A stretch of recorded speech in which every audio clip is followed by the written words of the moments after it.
Saya jemput Datuk Seri Dr. Wee Ka Siong, Ayah Hitam. Terima kasih Puan Yang Di-Pertua. Panas terik, rindu pula Tengkujuh. Sila jawab soalan nombor 7. Terima kasih Tuan Yang Di-Pertua, terima kasih Yang Berhormat Ayah Hitam. Saya ni tak berapa pandai pantun. Jadi saya terus saja jawab soalan ni, Datuk Seri. Tuan Yang Di-Pertua, Kementerian Pendidikan Tinggi KPT senantiasa proaktif mempromosi dan menjenamakan pendidikan Malaysia untuk meningkatkan kemasukan pelajar antarabangsa ke Malaysia. Kemasukan pelajar antarabangsa boleh menjadi salah satu bukti dan pengiktirafan terhadap kualiti dan kredibiliti sektor pendidikan tinggi negara kita. Dalam hal ini, KPT memantau dan bekerjasama rapat dengan agensi di bawahnya, Education Malaysia Global Services EMGS, dalam perkara-perkara berkaitan kemasukan pelajar antarabangsa. Bagi menjawab soalan berkenaan dasar pengambilan pelajar yang pelajar asing, Perutusan Tahun Baru 2023 yang Berhormat Menteri Pendidikan Tinggi menegaskan bahawa pengambilan pelajar antarabangsa hendaklah menyasarkan pengambilan pelajar terbaik, bukan sahaja pelajar terbanyak. Merujuk kepada Pelan Tindakan Pendidikan Tinggi Malaysia PTPTM 2022-2025, peningkatan bilangan mobiliti pelajar antarabangsa disasarkan kepada 250,000 pelajar menjelang tahun 2025. Walau bagaimanapun, sasaran ini sentiasa dikemaskini dan disesuaikan mengikut keperluan dan perkembangan semasa. Berhubungan dengan insentif baru yang diperkenalkan oleh kementerian untuk menarik lebih ramai pelajar antarabangsa dan seterusnya menjadikan Malaysia sebagai hub pendidikan serantau, antara strategi yang diusulkan oleh kementerian adalah seperti berikut. Insentif pertama, pemerkasaan program pengantarbangsaan, antaranya menerusi Study in Malaysia. Insentif kedua, promosi dan penjenamaan melalui program-program bagi mempromosi jenama Education Malaysia oleh Pejabat Education Malaysia Luar Negara EML dan EMGS secara konsisten melalui pelbagai platform. B. Perkongsian pengalaman alumni dan testimonial pelajar antarabangsa yang belajar di Malaysia. C. Aktiviti promosi berteraskan kepada penekanan terhadap aspek kelebihan Malaysia sebagai destinasi pelancongan pelajar antarabangsa. Insentif 3. Seminar pengantarbangsaan pendidikan tinggi.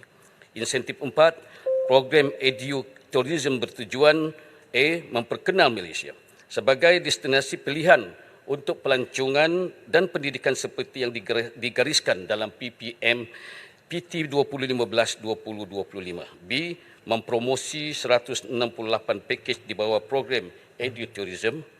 Dan insentif kelima, program Meet and Greet with International Students in Malaysia, anjuran bahagian Education Malaysia. Dan keenam, insentif 6, memudahkan proses permohonan dan kelulusan visa. Dalam hal ini KPT melalui EMGS sedang bekerjasama rapat bersama-sama dengan kementerian dan agensi lain yang terlibat seperti Kementerian Dalam Negeri dan Jabatan Imigresen Malaysia. Sasarannya adalah untuk memastikan proses permohonan dan kelulusan visa pelajar dapat diuruskan dengan lancar dan jelas. Insentif 7, sesi libat urus bersama pejabat EMLN, IPT dalam dan luar negara dan alumni antarabangsa yang tersohor. Dengan pelbagai usaha dan inisiatif yang dilaksanakan oleh KPT ini, kita percaya ia mampu menarik lebih ramai pelajar asing dan seterusnya menjadikan Malaysia sebagai hub pendidikan serantau. Terima kasih. Ayah Hitam. Terima kasih Yang Berhormat Timbalan Menteri yang memberi jawapan yang panjang lebar. Cukup baik. Saya setuju 100% objektif kita dan juga hasrat dan inisiatif yang dijalankan oleh kementerian. Saya cuma nak bertanya kepada Yang Berhormat. Ada satu perkara di mana betul inisiatif ni baik dari perspektif Kementerian Pendidikan Tinggi. Tapi ianya perlu disokong oleh semua agensi. Saya memberi satu contoh. Ada IPTS. Mereka ini di bawah CLBG. Company Limited by Guarantee, tidak berasaskan kepada keuntungan seperti UTAH, TAUMT. Mereka berhajat untuk mengambil pelajar asing. Tetapi apa yang menjadi masalah ialah sekatan ataupun mereka ada kekangan kerana mereka menikmati Section 44(6) Income Tax Act 1967 yang mana walaupun universiti tubuh oleh dana awam tetapi mereka ada tax exemption yang tidak boleh dimanfaatkan kepada pelajar asing. Soalannya, kalau kita nak buat perantarabangsaan pelajar, mereka tidak boleh. Mereka ada sekatan. Dan kita tahu IPTA atau IPTS, Universiti Awam atau IPTS, mereka kenakan yuran yang berlainan untuk pelajar asing.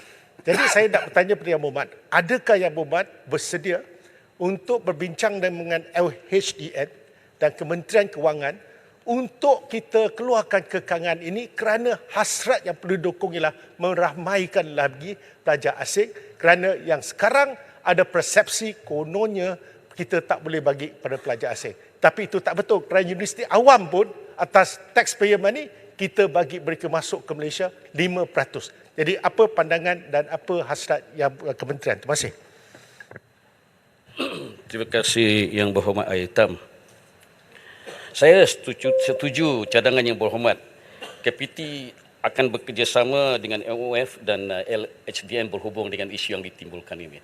Pihak kementerian menyedari ada keperluan untuk kita melihat kembali bagaimana cara untuk kita menambah baik lagi cara kita untuk meramaikan pelajar antarabangsa datang ke Malaysia. Terima kasih.